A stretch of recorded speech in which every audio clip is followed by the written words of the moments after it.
많이 본 기사를 통해 글로벌 기업 소식과 산업 트렌드를 알아보는 더구루 인사이트 시간입니다. 한국수력 원자력의 카자흐스탄 원전 수주가 무산될 위기에 놓였습니다. 지난 13일 탱그리 뉴스 등 카자흐스탄 매체에 따르면 알리안 스마일로프 총리는 러시아 기업 로사톰과 협력을 토대로 올해 최종 공급사를 결정하겠다고 밝혔는데요.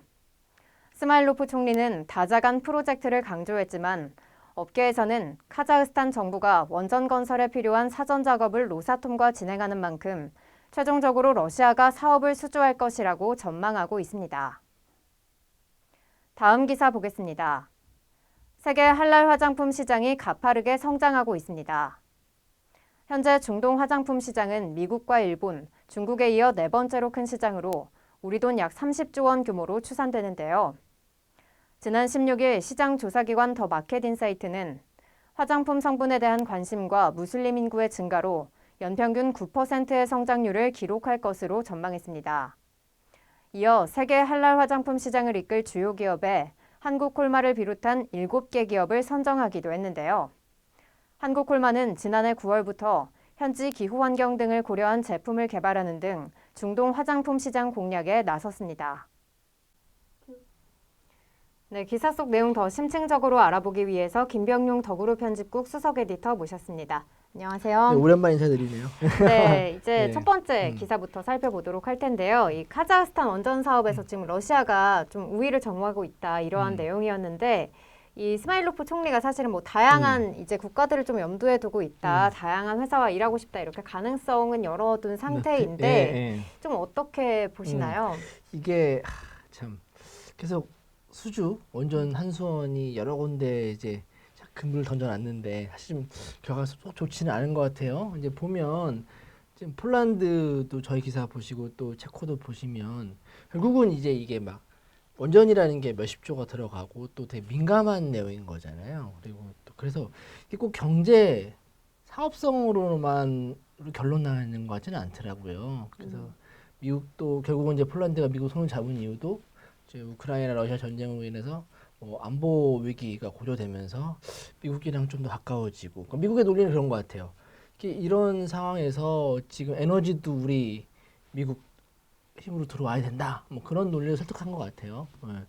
그러니까 이 카자흐스탄도 마찬가지인 것 같아요. 보면 뭐 세계 원전을 지을 수 있는 나라 몇 군데 없으니까 또 입찰은 비슷하게 할 겁니다. 몇몇 기업들 하고 있는데 또 카자흐스탄의 그 지정학적 위치 이런 것도 따져보고 러시아와 최근 미국의 갈등, 뭐 유럽 국가들의 갈등, 나토와의 갈등 이런 거를 고려해 봤을 때 뭐 지금 카자흐스탄 총리의 이런 발언 봤을 때는 뭐 쉽지만은 않은 상황이다. 보는 게 낫지 않을까. 그러니까 결국에는 좀 지정학적 위치 때문에 어쩔 수 없이 러시아랑 손을 잡을 수밖에 없다. 안보 논리가 많이 작용되는 거죠. 경제보다는 이제 안보에 초점을 맞춰서.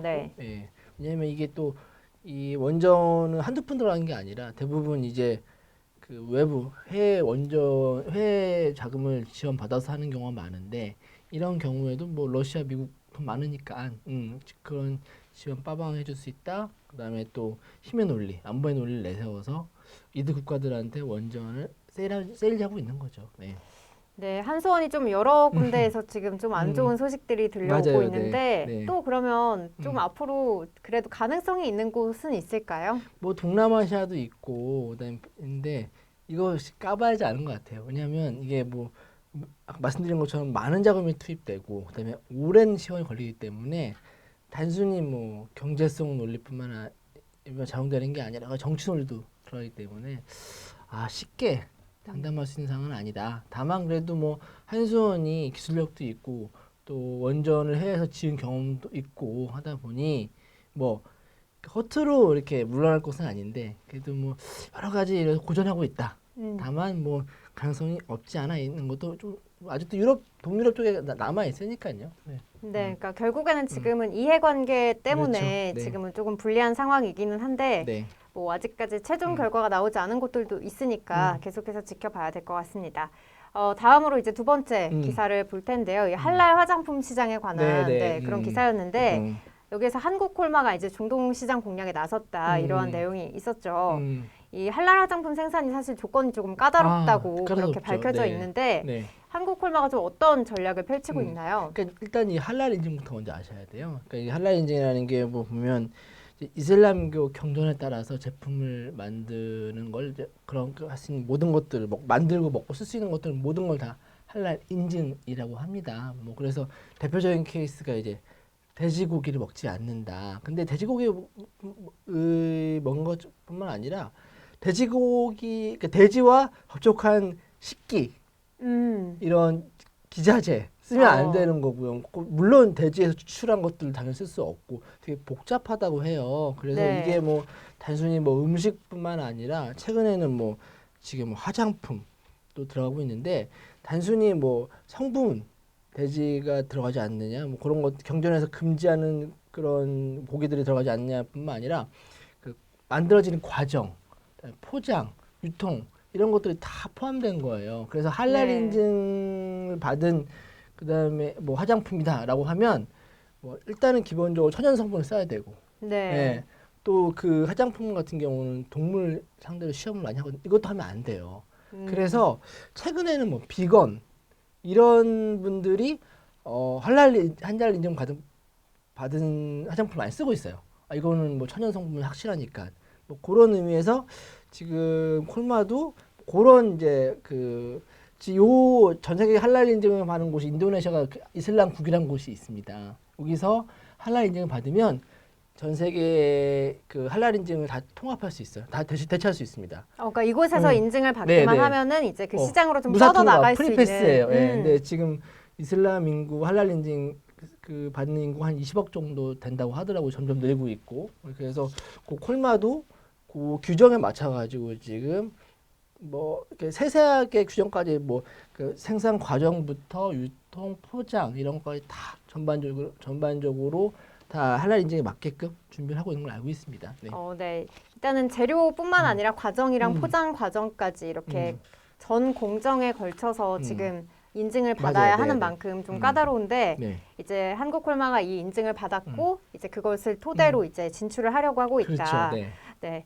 이렇게 정리를 해보면 될 것 같고요. 사실 요즘에 여성분들은 많이 아시겠지만 뭐 검은 콩이나 뭐 토마토 이런 것들을 쓴 제품들이 요즘에 굉장히 많이 맞아요. 나오고 네, 네, 네. 있어요. 네, 네, 그래서 한국 콜마가 이제 그쪽 시장에서 좀 이제 자리를 잡게 된다면 또 다른 기업들도 좀 진출할 그렇죠. 수 있게 되지 않을까. 근데 네. 이제 뭐 지금 화장품뿐만 아니라 저희 가전제품들 몇 군데 인도네시아에서 전략적으로 하고 있는 이유가 뭐냐면 아까 말씀드린 것처럼 이슬람국에서 할랄 인증을 받으면 다 전 세계 이슬람국에서 프리패스가 되기 때문에 뭐 전략적으로 인도네시아에서 그런 여러 가지 테스트를 하고 있는 거죠. 네. 네.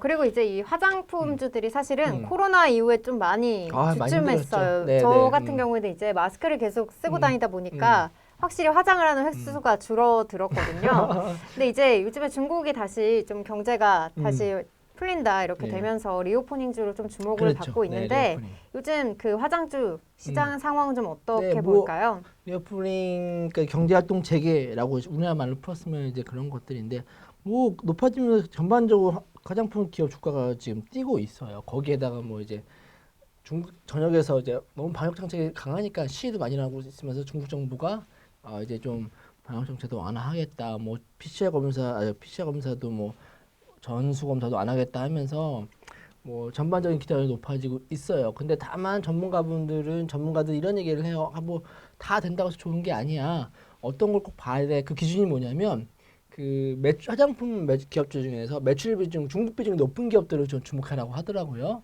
네. 예. 그래서 대표적인 케이스가 이제 아모레퍼시픽 같은 경우는 중국에서 판매되는 매출, 중국에 팔리는 제품, 그 다음에 또 중국 향 제품들의 매출 비중이 전체의 한 70% 정도 돼요.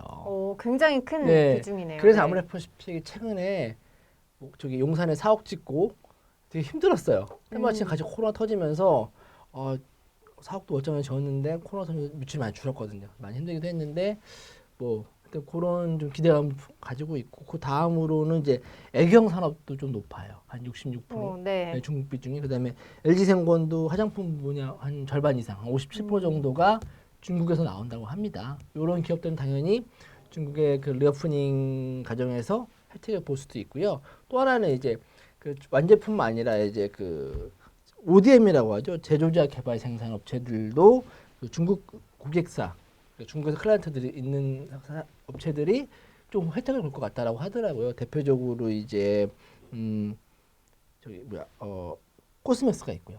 네. 코스맥스도 있고 그다음에 코스메가 코리아, 그다음에 CNC 인터내셔널, 그다음에 또 한국콜마 등이 상대적으로 중국 매출이 높다고 합니다.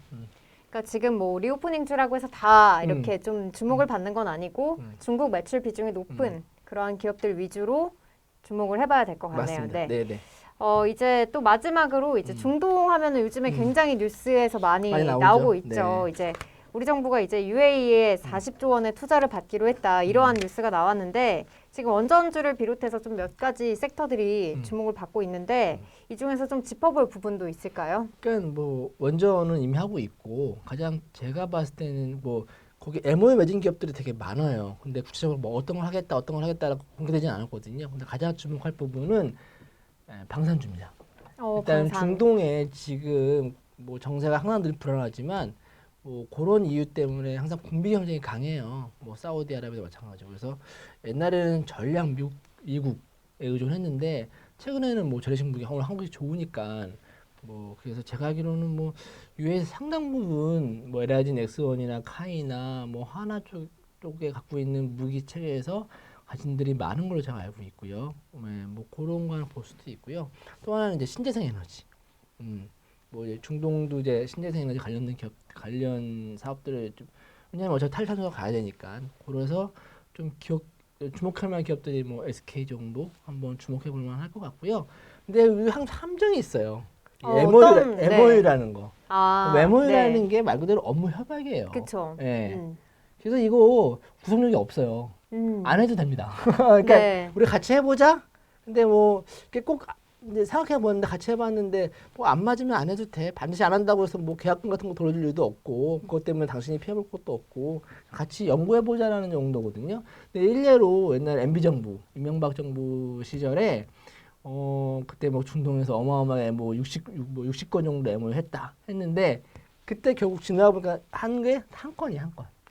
네. 한 건 해외 자본. 그래서 이거는 좀 더 지켜봐야 된다. 그렇다고 뭐 허무맹랑한 얘기는 아니고 뭐 여러 가지 분야들이 있는데 그 와중에서 말씀드린 것처럼 방산이나 아니면 뭐 신재생 에너지 관련 사업들 또 ICT 쪽도 좀 연관성이 높은 걸로 제가 알고 있습니다. 네. 그러니까 지금 말씀하신 게 방산, 작년에 이어서 그럼 조금 더 가져갈 수 있는 부분들이 있고 또 신재생 에너지까지 이렇게 좀 주목을 해봐야 된다고 말씀해 주셨고 그리고 이게 MOU다 보니까 아직까지는 조금 섣부르게 판단을 하기보다는 그렇죠. 조금 더 지켜봐야 될 부분들이 있다. 갈 길이 멀어요. 네, 이렇게 네. 말씀해 주셨습니다. 네, 여기까지 이제 기사 속 내용들 짚어봤고요. 오늘은 카자흐스탄의 원전 수주와 또 할랄 화장품 시장에 대해서 짚어봤습니다. 여기까지 오늘 준비한 내용 같이 알아봤고요. 그럼 지금까지 더구로 인사이트였습니다. 고맙습니다.